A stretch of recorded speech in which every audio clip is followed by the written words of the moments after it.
Welcome, everyone, and thank you for tuning in to another episode of Topic UFO. Appreciate it very much.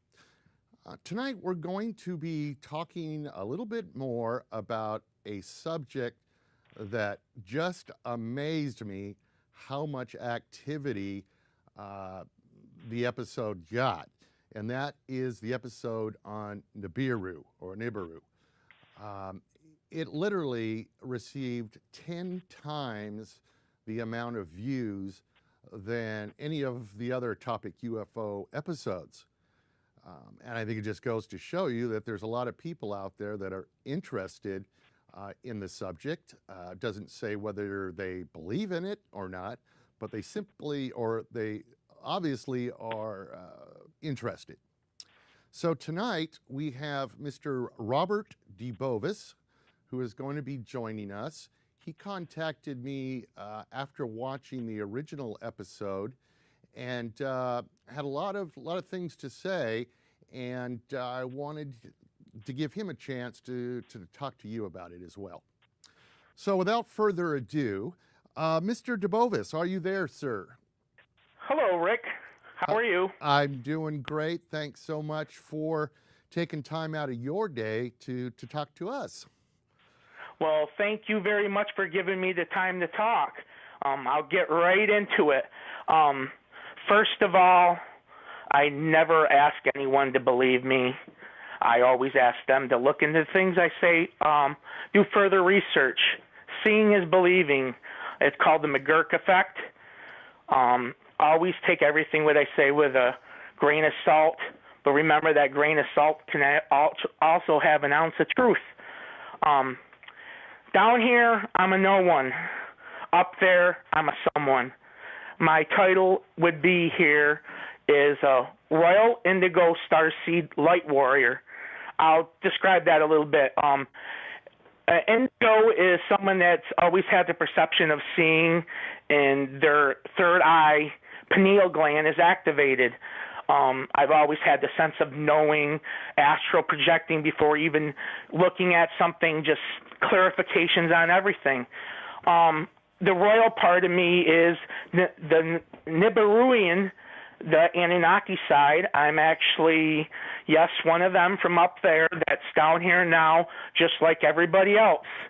There's many, many of us down here right now that are trying to get the story straight and get everybody clarified on what's going on. Well, let me stop you for just 1 second, because, yep, like I said, you contacted me after watching the first episode we did on Nibiru. Yep. And what you said to me is that Nibiru was just a small part of the overall subject, or I don't know what you would call it, and a fractal of this overall subject. You spoke about something called the Galactic Light. Is that it? The Galactic Federation of Light would be Nibiru. That is their Federation name. The light side of it, there's also a dark side of it. It's duality. It can get really, really complicated. We're down here learning life lessons. We either gain from them or we actually disconnect from them. The karmic values adds up. So when we pass on, you could say we either go through the pearly gates or we get sent back down here and do it all over again. Anyways, Nibiru is a ship. Many, many civilizations live on it, not just the Anunnaki gods. There's other races, from Palladians, Syrians, to Nominos. Everybody, it's like Earth. There's duality there, so they have factions that want us to make it through what's going to happen, and there's other ones that don't want to make it through what happens. Enki and Nil, that's the people that's talked about a lot in Sumerian texts. They would be God and Satan from the Bible. They are brothers. It's a big rivalry of families. They're very egotistical in a sense. They love us worshiping them because of their fallen decline from creator source. They need to feed on our energy. So even though they created us, they are the ones that created us, they also feed on our energy. So us praying to them helps them maintain and live a long and prosperous life, you could say. 1 year to them is 3,600 years to us. So the 3,600-year cycle that's talked about so much. Nibiru, yes, exactly. One cycle around the sun. So now, that's the... now you mentioned that they like the fact that, I guess, the humans are praying to them and worshiping them. Yep. So where does religion, earthly religion, come into play with all of this? The Christians, the Muslims. It's a control mechanism. It's a control mechanism. It's to get brother against brother. It's all for the agenda of the Illuminati, the elite, the occult groups of the world that control the world. It's an illusion, though. They are controlling by fear-based mongering when we are loving, compassionate human beings. We're supposed to be in the light. We're not supposed to be in the darkness. That's one reason why people need to understand the doom and gloom of Nibiru is all an illusion. It's what the elite want you to believe. That's how they harbor consciousness, is through these events that create fear, like 9/11. Everybody should know 9/11 is not what it seems. There's a lot more to it than that, and that's how they harbor and base control fear on society. Anyways, back to the Galactic Center. The Galactic Center is the catalyst of everything going on. I tell people we have our sun and the planets, and how we are taught in school how the planets go around the sun, that's incorrect. I look at it this way, and this is the way that was taught to me from the hierarchy. We are in a contortion ring effect. This manipulates time and space. So as we take a shoestring or a curly fry, and pull it out, and how you got that spiral effect. Right. Now take that and add all the other planets to it. That spiral effect is how actually we traverse the Milky Way galaxy. We don't stand still. We also traverse the Milky Way galaxy in a set pattern. So this set pattern, we spiral around, and we also go up and down in a sine wave pattern. That is what creates these different cycles and patterns. Our magnetic core follows the energy patterns in the sky in our Milky Way galaxy. Just like we have ley lines on the ground on Earth, there's also these complicated lines up in the sky. And when the energy patterns are followed, our planet can go through pole shifts because we're going from above the elliptical to below the elliptical. That's part of the Milky Way galaxy. Part of the Earth changes. Also, the sun getting hotter. That's part of the Earth changes of the Galactic Center. Nibiru is the fractal of that, of the 3,600-year cycle. But that 3,600-year cycle also goes into the 13,000-year cycle of the precession of the equinox. On top of that, the 26,000-year cycle. Cycle and cycle and cycle and cycle. Fractals. So everything that we're... Okay, I got to stop you. Sorry, I know you're on a roll. But you said that Nibiru is actually a ship, right? Yes. Yes. Now, has it been following us for years and years and years, or did it go away and come back? I'm lost there. It was changed its course probably 350,000 years ago, where actually now it's under control. So they can actually, how people saying, oh, it's moving, it's doing this, it's got to be under intelligent control. It is under intelligent control. It's the gods. These are Zeus. This is, all the gods from ancient Sumerian, Egyptian, Greek. They're all the same people with different names. They're the ones that control Nibiru, but there's also many, many other races that live on it. Like Earth, we have all these different shades of humans. Up there, there's all these different races that are so much more noticeably different. I mean, we have the race of felines, the race of reptilians, the race of humans. These classes are levels of consciousness. The higher they are in the levels of consciousness, the more godlike you could say they are. Right now, Nibiru is part of our evolutionary process. Our DNA is getting manipulated. We're going from a 2-strand DNA structure to a complicated 12-strand tetrahedron. This is fractal prism. This is how all the marker of intelligent life is through the Milky Way galaxy. So this evolution process we're going through right now, and that's the starseeds that have awakened first, the ones that are talking about and kind of know what's going on, making sense of everything. They are the ones that have had their memory banks activated first in their pineal gland, their third eye. So they're trying, there's 2 different classes. There's the light workers, and then there's the light warriors. I'm a light warrior. I get in the mud sometimes. I get in the shade. I try to stir things up to make people understand what's really going on. When the light warriors when the light workers only focus on the light, you'll see them. They only talk about love and light. They won't doom and gloom. They won't even mention it, which is incorrect. Everybody, awareness and enlightenment goes hand to hand. Without the awareness, nobody will get through what's going to happen.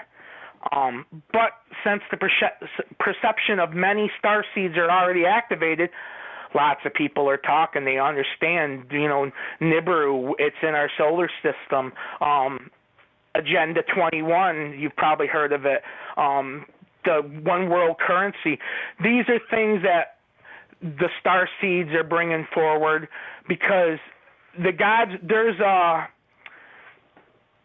quarantine on Earth, you can say. The quarantine goes to December 21st, 2012. That's when the quarantine is over. So without any gods affecting Earth, you could say, the starseeds and their plan was to have beings from other planets, you could say, come down here to Earth and live a normal life and then be activated sometime in their life. Usually they go through a traumatic experience when they're activated and, they touch with God, with their religion, whatever it may be, and their pineal gland opens up, their chakra system activates. And what is actually supposed to happen on December 21st, 2012? Is something going to happen on that day? That is the day where we're supposed to be hit by the Creator's highest frequencies. That's when we're in the direct center, rapture. I talk about it and explain it to people, hot water and cold air, how you take a glass of hot water and throw it up in scalding cold air and it just disappears instantly. This is the vibration separating. The bad guys will be taken out. They will visibly just disappear in front of us. They will disintegrate. That's part of the rapture. It's part of the dimensional rift that's changing here on Earth. You probably heard of the 5th dimension before. That's what right now we live in the 3rd dimension. We see everything from the 4th dimension. But we're leaving the 4th dimension and we're going to the 5th dimensional Earth. Everybody's invited to go along, but you need to do a few steps on the way to get there, and that's activate your chakras, and that's going with love and compassion, removing the bottom negative chakras. That's materialism, that's war, that's fear. They don't work. Our new Earth will not have that with us. It'll be the higher levels. The Galactic Center, also, like I said, because of the Earth, the way it travels in the sine wave pattern, we're going from above the elliptical to below the elliptical. That's why the magnetic pull has been slowly moving for 40 years, is because it's following this energy field. So now, in the first episode that we did on Nibiru, there was a lot of talk about destructive force and what have you coming at the end of the year. Now, you're saying that on December 21st, things are going to happen. What you're saying is different from what the other guests said. So are you saying that on December 22nd, the Earth will be just as it is right now, except there'll be certain human beings that just are no longer here? Yeah, there will be some that will disappear because they are of the negative vibration. Vibrations are being separated. Earth resonates at a set frequency called Schumann resonance. The Schumann resonance has been hiring for the last 40 years in conjunction to the galactic center. This frequency just, everybody's hearing these noises all around the world, these screams, this, that, and this and that. That's the ley lines and vortices screaming, trying to get to the next dimensional realm. That's our frequency on Earth hiring. Ley lines form a flower of life pattern all over the Earth. These ley lines were set up by the ancient ones. They're here to help with the frequency. They're here to help the harmony Earth more. It's on a level that's with Mother Nature, you could say. But since our effects on it, like fracking damages these ley lines. So every time we damage a ley line, it adds a negative charge, a chaotic charge instead of a creative charge. So that's why we're having areas of distress over the Earth, is because humans, their extensions and influences are bounded through space and time. So how we affect Mother Nature is how Mother Nature is going to affect back at us. So let me ask you, Robert, one question that I asked the previous guest, because I am interested in UFOs, and the name of this show is Topic UFO. Is there any connection between what you're talking about and the UFOs that are being seen and have been seen for many years? And there is. Can you talk about that? What is the connection? Yes, that's part of the Earth changes. There's probabilities and predictions. Most of the negative stuff is gone now. We're going on a better timeline, but there's always still that probability something can go wrong really drastically, like a sudden pole flip, the ice sheet just collapsing, falling right into the ocean. And they're here watching everything. They are the watchers from the Bible. They're watching to see what's going on. And if anything happens suddenly, they will be there at a moment's notice to take charge and try to get things corrected. That's why people talk about these nuclear missiles going off course, silos getting shut down. They're not going to let any hanky-panky go on. Believe me, there will be no nuclear war. There will be no end. There is only a cycle and pattern, and we're part of it, and that's part of the change. So it's all about Earth changes. It's not about doom and gloom and the end of Earth.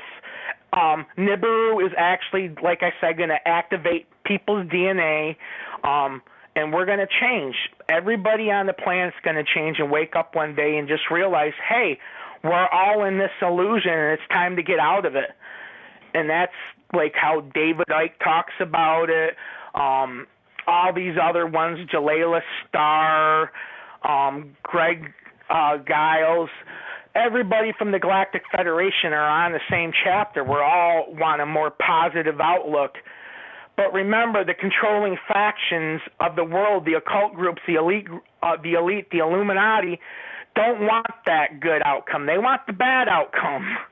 And that's where it's, it gets kind of iffy. Even though we do so much, there's still these guys that are in control that can do so little it affects us instantly. I got a couple questions. Number one, you had mentioned that we, the human race, was created by the Anunnaki. Is that correct? Yes, correct. Okay. Number one, and I got two questions, so give me a second here. Number one, why did the Anunnaki create us? And number two, what makes somebody an Illuminati? So those are my two questions. An Illuminati is considered bloodlines. You have to have the bloodline already, and that's of the reptilian side, you could say. I'm not saying all reptilians are bad. Believe me, once you get past this duality and understanding of the illusion, there's many, many good reptilians out here. But the ones on this planet that's doing the work of duality, you know, they're on a different page. They don't see things clearly. They see more things on a negative fashion. Reptilians like the negative. They feel more comfortable in the negative. That's like being a chaotic household, a household where everybody beats each other, hits each other, this and that. While humans, we usually like to be in a loving and compassionate household. You know, we thrive on that while they thrive on the negative emotional state. We were created to mine gold. I know lots of people don't want to hear that, but when they thought this out, they understood there would be a time and place when we went on our own. They have always wanted that from us. They never wanted us to remain in control. They'd rather have us thrive than be bounded down. Though materialism is part, the gold scenario, materialism is part of the chakra system. These little things they introduced us to thousands of years ago, like materialism, that's part to keep people bounded down. People that live in the materialism world will never get their higher chakras activated. And that's why there's a lot of doom and gloom. Vaccines are bounding people down. Microwaves are bounding people down. Fast food bounds people down. The list is tremendous. CFL light bulbs, these are all heavy vibratory mechanisms that bound a person down. Instead of thriving, they're diving. And that's what they want. They want that fear-based control instead of love and peace and compassion. And that's how the Illuminati, the bloodlines, remain in control. Now, you obviously have a lot of information within you about this. How did you become? Thank you. How did you become so involved in this? And go ahead. I was about 6 or 7 years old one time, playing in the shores of Lake Ontario, when my whole life flashed before my eyes. And that was just not the life that I'm going to live, but my past lives. So that's what kind of got me activated. I've always been a contactee. Earlier in life, when I was a child, I was an abductee. Paranormal all my life, UFOs all my life. I can actually almost go out there on will and conjure up a UFO. I don't mean it like that, but it's all in your consciousness, your level of consciousness, how you connect with them. And lots of people have done it. I've seen videos where, you know, there's a colored man, he's saying he's conjuring up Yahweh, talking to Yahweh, and then you see the stars in the sky starting to move in closer. He's contacting the higher intelligent beings through his pineal gland, through astral projections. Anybody can do that. Meditation is a key factor right there. When people meditate, they can get closer to God, hear that inner voice. That's part of it right there. That's one of the first steps to getting to where you could say become one of them. So, you know, if you go out on the internet and search on this subject, you are going to find so much information, much of it 100% different than the page before it. How do people know that they're looking at the right information? This can get tricky, but when your chakras are activated, you see things more clearly. There's a vibration of truth to everything.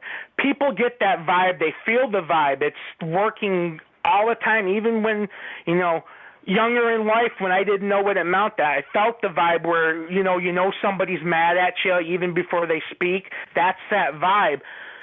So that's part of it right there, is the vibe of the truth.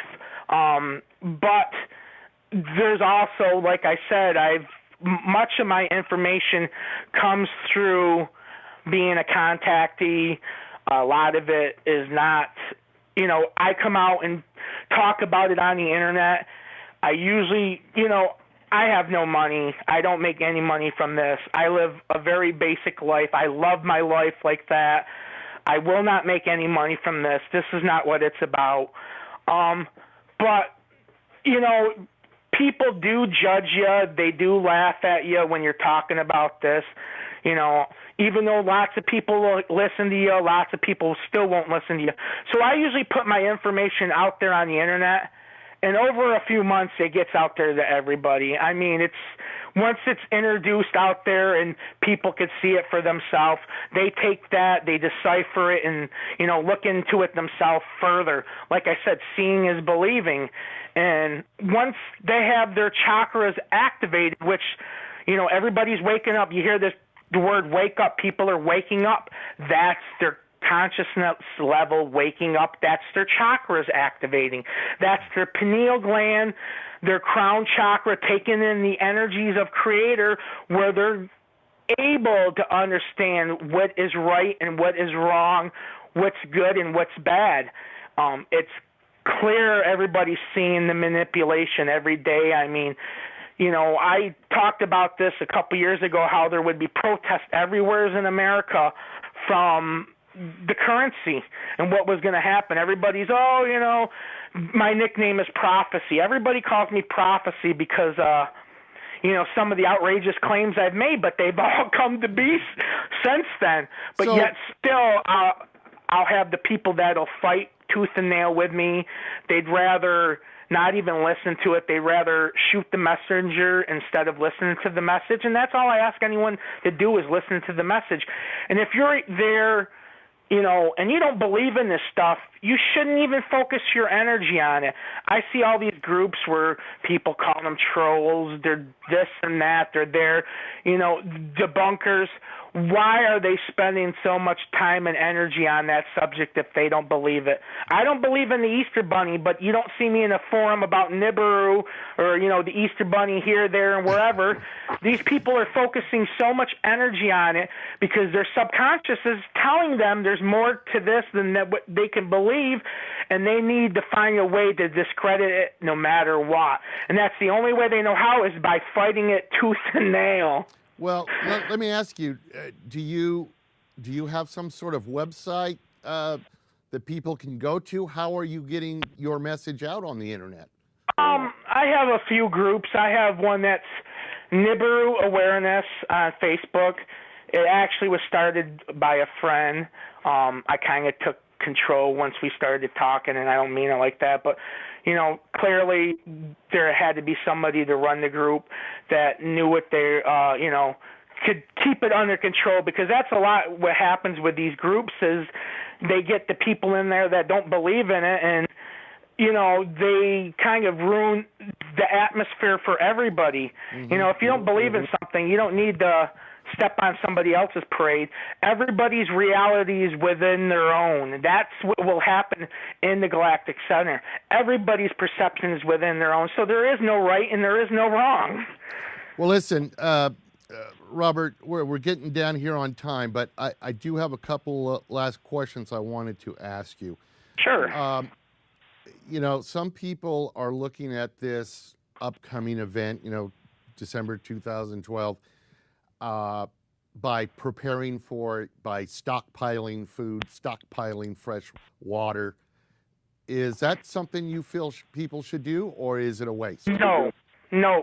No, I'm totally against that. It's one thing having a plan, but it's another thing feeding that energy to that plan. They want the negative outcome. If you want the negative outcome, then go ahead, keep doing what you're doing. Choose the positive outcome. Have a plan, but don't act on it. You'll know. You'll see the signs. The signs will be clear as day if there's something going to happen. And believe me, everybody will be taken care of. There's other people watching out for us here, and everybody will have the choice, of what they want to do. If you don't want to make it, go ahead, go out in a big bang. If you want to keep going on and survive, you have the choice to do that. And that's what I'm telling people. Have a plan, but don't act on it. Don't feed it. Have a little bit of water, this and that, and that's it. Put it in the corner. Have your food there. Have maybe a map or a little plan to get out of Dodge if you're in Dodge, especially the shorelines, the fault lines, and their volcanoes. These people need plans. If they don't have a plan, they are going to be a participant in the events happening. They will not be a witness. So some people do need to prepare. Yes, but don't dwell on it. Don't act on it.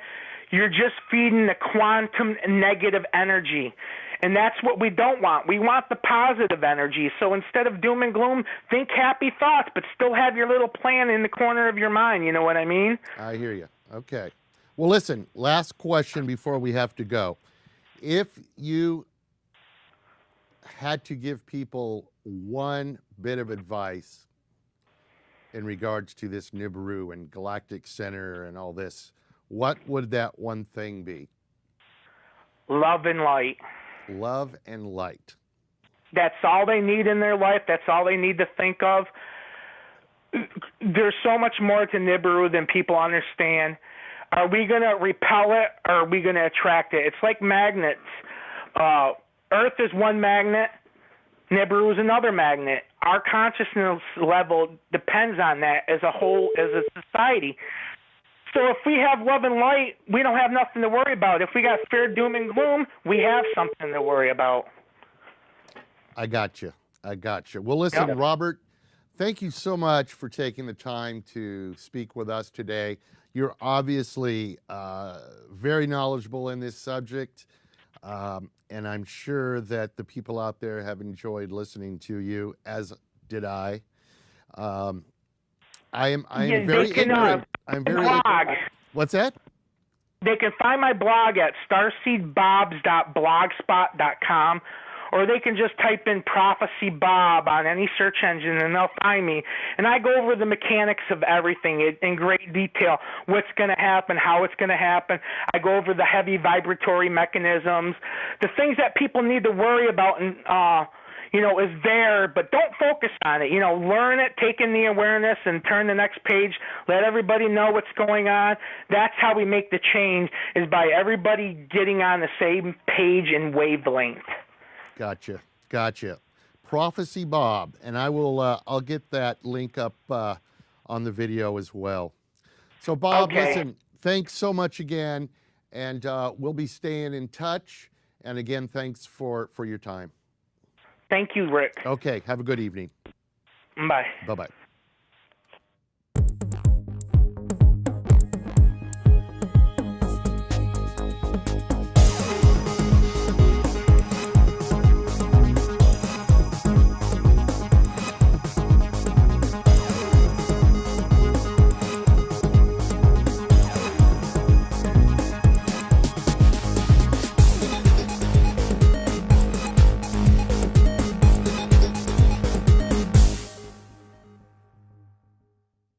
A dark side of it. It's duality. It can get really, really complicated. We're down here learning life lessons. We either gain from them or we actually disconnect from them. The karmic values adds up. So when we pass on, you could say we either go through the pearly gates or we get sent back down here and do it all over again. Anyways, the Nibiru is a ship. Many civilizations live on it, not just the Anunnaki gods. There's other races, from Palladians, Syrians, to Nominos. everybody, it's like Earth. There's duality there, so they have factions that want us to make it through what's going to happen, and there's other ones that don't want to make it through what happens. Iniki and Nil, that's the people that's talked about a lot in Sumerian texts. They would be God and Satan from the Bible. They are brothers. It's a big rivalry of families. They're very egotistical in a sense. They love us worshiping them. Third eye, pineal gland is activated. I've always had the sense of knowing, astral projecting before even looking at something, just clarifications on everything. The royal part of me is the Nibiruan, the Anunnaki side. I'm actually, yes, one of them from up there that's down here now, just like everybody else. There's many, many of us down here right now that are trying to get the story straight and get everybody clarified on what's going on.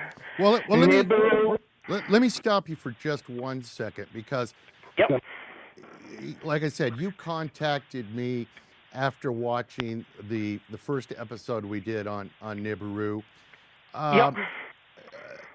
And what you said to me is that Nibiru was just a small part of the overall subject, or I don't know what you would call it, and a fractal of this overall subject.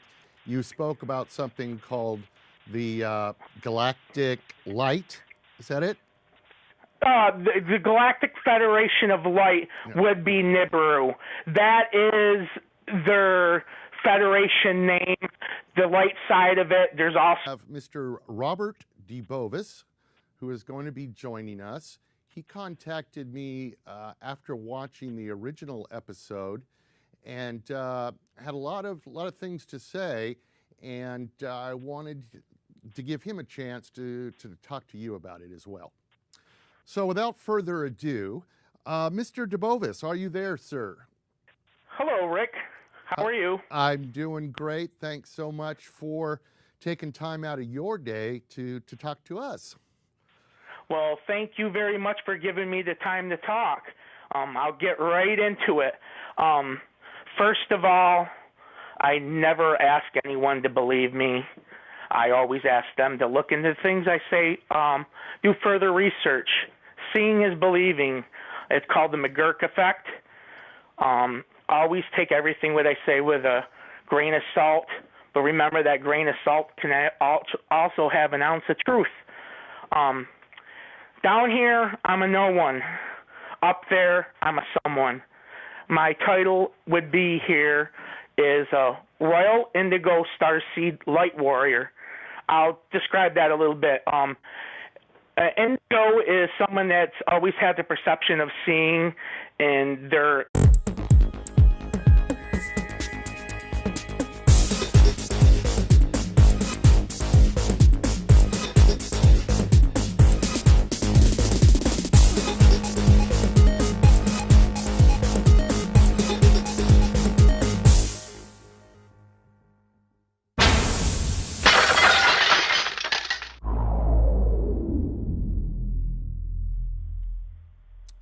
Welcome, everyone, and thank you for tuning in to another episode of Topic UFO.